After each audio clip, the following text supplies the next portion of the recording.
Hello guys, welcome to my channel. It's Aniket here. तो last वाली video में हमने देखा what is in my stress and its types and what is in my strain and its type. तो आज के इस वीडियो में हम देखने वाले हैं stress strain diagram, hooks law, modulus of elasticity, factor of safety and margin of safety. So let's start. Stress strain diagram. When a ductile material like mild steel bar is subjected to a gradually increasing tensile load up to fracture using universal testing machine। मतलब इस stress strain diagram में हम एक ductile material assume कर रहे हैं। कौन सा? माइल्ड स्टील बार, जिसमें क्या होता है कि ग्रेजुअली टेंसाइल लोड इंक्रीज होता है। कब तक? वो पर्टिकुलर मटेरियल फ्रैक्चर होने तक वो लोड लगता ही रहता है, मतलब ग्रेजुअली इंक्रीज होता ही रहता है। और ये कैसे हम डिटेक्ट करते हैं? यूनिवर्सल टेस्टिंग मशीन से।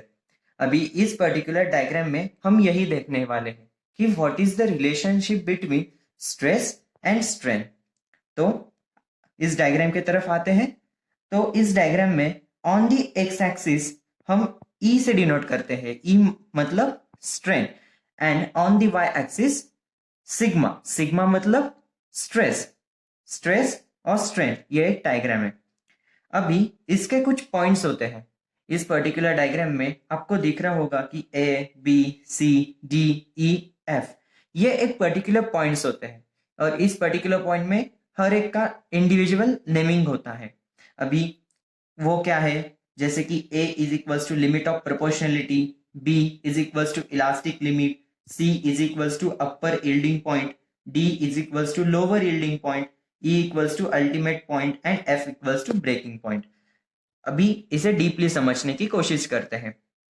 कोई भी एक पर्टिकुलर मटेरियल है, जैसे कि माइल्ड स्टील बार, हम ये यूनिवर्सल टेस्टिंग मशीन में रख रहे हैं। अभी एकदम इनिशियल पॉइंट से इसकी स्टार्टिंग होगी स्ट्रेस इंक्रीज होने के लिए। अभी वो पर्टिकुलर मटेरियल है, वो ओरिजिन से उसको स्ट्रेस ग्रेजुअली इंक्रीज होगा। अभी आप देख सकते हैं इस ओ पॉइंट से ए पॉइंट तक यहाँ पे एक लीनियर लाइन है। लीनियर लाइन मतलब जो स्ट्रेस की जो वैल्यू होगी वो स्ट्रेन की वैल्यू से डायरेक्टली प्रोपोर्शनल होगी। मतलब stress is directly proportional to strain. मतलब स्ट्रेस की जब वैल्यू इंक्रीज होगी उसी टाइम स्ट्रेन की भी वैल्यूज इंक्रीज होने वाली है। कब तक? जब तक वो पॉइंट ए तक नहीं आता तब तक stress is directly proportional to the strain. अगर वो पर्टिकुलर पॉइंट ए से आगे जाके बी तक रुक गया तो B is equal to elastic limit. अब ये इलास्टिक लिमिट होता क्या है? इलास्टिक लिमिट ऐसी वैल्यू होती है जिस वैल्यू तक वो पर्टिकुलर मटेरियल उसकी ओरिजिनल साइज और शेप में वापस आ सकता है। मतलब it regains it original size and shape, उसे हम कहते हैं इलास्टिक लिमिट। इलास्टिक लिमिट के बाद आता है यील्डिंग पॉइंट, जो होता है lower yielding point and upper yielding point. उसके बाद आता है ई। ई मतलब अल्टीमेट स्ट्रेस। अल्टीमेट स्ट्रेस होता क्या है? Ultimate stress is nothing but जो फ्रैक्चर पॉइंट के आगे। अब ये अल्टीमेट स्ट्रेस होता क्या है? जब कोई भी मटेरियल ब्रेक होने से पहले, उसके पहले जिस पर्टिकुलर मटेरियल पे मैक्सिमम स्ट्रेस लगता है उसे हम कहते हैं अल्टीमेट स्ट्रेस। और F is equals to breaking point, या उसे बोलते हैं फ्रैक्चर पॉइंट। इस पॉइंट पे वो पर्टिकुलर मटेरियल ब्रेक हो जाता है। मतलब इनिशियल पॉइंट से लेकर फ्रैक्चर पॉइंट तक। ये हम कैसे डिटेक्ट करते हैं? By using universal testing machine. यहाँ पे आपको दो कर्व दिख रहे होगी, जहां पे मैंने लिखा है ट्रू कर्व और इंजीनियरिंग कर्व। अभी इसका मतलब होता क्या है? What is mean by true curve, what is mean by engineer curve? Engineering curve ये actual area of cross section पे डिपेंड होती है। मतलब अभी ये ग्राफ यहां से ऐसे जाके ऐसे ऐसे नीचे आ रहा है। नीचे आ रहा है मतलब वो पर्टिकुलर मटेरियल ब्रेक हो रहा है। ये हो गया actual area of cross section, उसे हम बोलते हैं इंजीनियरिंग कर्व। अभी ट्रू कर्व होता क्या है? True curve is nothing but it is based on instantaneous area of cross section. मतलब अगर ये ग्राफ ऐसे ऐसे जाके ऐसे इस अल्टीमेट स्ट्रेस के इंक्रीज होना चाहिए, बट ये इंक्रीज होता नहीं है, ये सडनली डिक्रीज होता है। इसे हम बोलते हैं ट्रू कर्व बिकॉज ये इंस्टेंटेनियस क्रॉस सेक्शन पे डिपेंड होता है।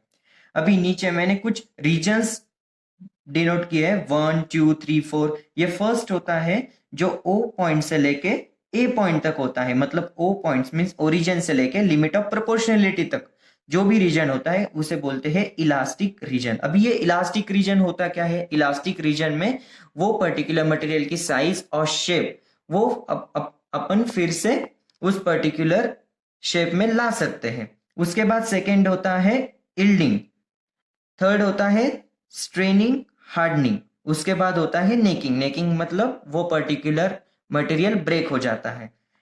यहाँ पे ये सम पॉइंट्स है, limit of proportionality, elastic limit, upper yielding point, lower yielding point, ultimate point and breaking point. इससे हम स्ट्रेस और स्ट्रेन डायग्राम डिटेक्ट करते हैं।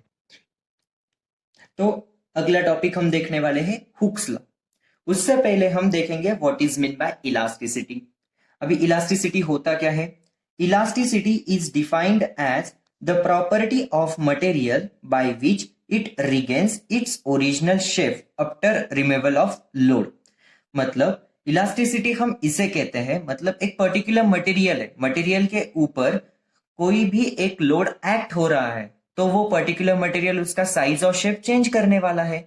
बट हमने वो लोड उससे हटा दिया, मतलब वो लोड हमने उससे रिमूवल कर दिया, तो वो पर्टिकुलर मटेरियल उसके ओरिजिनल साइज और शेप में कम बैक कर लेता है, तो उसे हम कहते हैं इलास्टिसिटी, मतलब it regains its original shape and size. अगर वो पर्टिकुलर मटेरियल उसकी शेप और साइज रिगेन नहीं करता, मतलब वो होता है प्लास्टिसिटी। अभी इलास्टिक लिमिट होता क्या है? इलास्टिक लिमिट अभी हमने स्ट्रेस स्ट्रेन डायग्राम में यही देखा कि इलास्टिक लिमिट होता क्या है। Elastic limit is defined as it is the value beyond which material will not return to its original shape. मतलब वो पर्टिकुलर मटेरियल की जो भी वैल्यू होगी वो अगर इलास्टिक लिमिट क्रॉस कर लेती है तो वो पर्टिकुलर मटेरियल उसके पर्टिकुलर ओरिजिनल साइज और शेप में वापस नहीं आता, उसे हम बोलते हैं इलास्टिक लिमिट। अभी हुक्स लॉ, हुक्स लॉ होता क्या है? The stress is directly proportional to the strain up to its elastic limit. मतलब ओरिजिन से लेके उस पर्टिकुलर लिमिट ऑफ प्रोपोर्शनलिटी तक जो भी वो लीनियर कर्व जा रहा था, वो जो लीनियर लाइन जा रही थी, वो स्ट्रेस और स्ट्रेन वो एक दूसरे को डायरेक्टली प्रोपोर्शनल थे। मतलब स्ट्रेस जितना बढ़ेगा उतना ही स्ट्रेन बढ़ रहा था। ये कब तक होगा? जब तक वो इलास्टिक लिमिट की वैल्यू ग्रैब नहीं होती, तब तक ये स्ट्रेस और स्ट्रेन एक दूसरे को प्रोपोर्शनलिटी रहने वाले हैं, तो उसे हम कहते हैं Hooke's law. The stress is directly proportional to the strain up to elastic limit is known as Hooke's law. ये उसकी डायग्राम, ये हो गया स्ट्रेस, ये हो गया स्ट्रेन और ये हो गया proportionality limit. Stress is directly proportional to the strain. Stress हम सिग्मा से डिनोट करते हैं, स्ट्रेन ई से डिनोट करते हैं। फिर sigma is equals to K into E, K is constant, then constant is equals to sigma upon E, मतलब K is equals to stress upon strain. ये हो गया आपका रेशो। जो भी कांस्टेंट होता है stress upon strain is equals to constant. ये जो कांस्टेंट होता है स्ट्रेस डिवाइडेड बाय स्ट्रेन, उसे हम कहते हैं मॉड्यूलस ऑफ इलास्टिसिटी और Young's modulus. The ratio of stress to the corresponding strain is constant. मतलब ये जो रेशो है K is equals to stress upon strain, ये हो गया आपका मॉड्यूलस ऑफ इलास्टिसिटी। और यंग्स मॉड्यूलस ये हम कैपिटल ई से डिनोट करते हैं, उसका यूनिट होता है न्यूटन पर मीटर स्क्वेयर। तो गाइस अभी तक हमने देखा stress strain diagram and Hooke's law, modulus of elasticity. अब हम देखने वाले हैं फैक्टर ऑफ सेफ्टी। अब फैक्टर ऑफ सेफ्टी होता क्या है वो देखेंगे।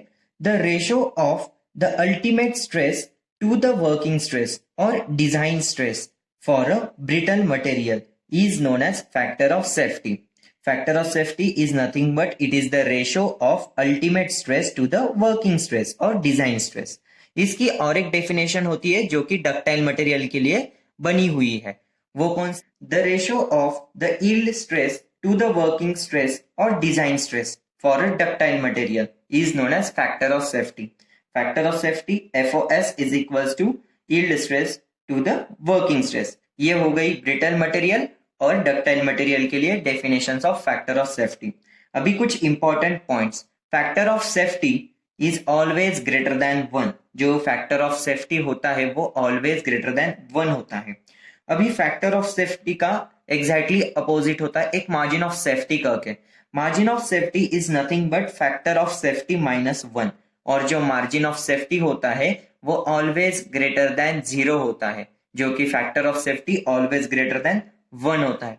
तो गाइज आज के इस वीडियो में हमने देखा कि what is mean by stress strain diagram, उसके बारे में डीपली जाना, देन पढ़ा Hooke's law, then modulus of elasticity, then factor of safety and margin of safety. तो आपको ये इस वीडियो पसंद आया होगा तो लाइक शेयर सब्सक्राइब जरूर कीजिए। और प्लीज गाइज एक नया चैनल है यूट्यूब पे, अभी अभी नया कंटेंट डाल रहे हैं, तो please support guys. Thank you.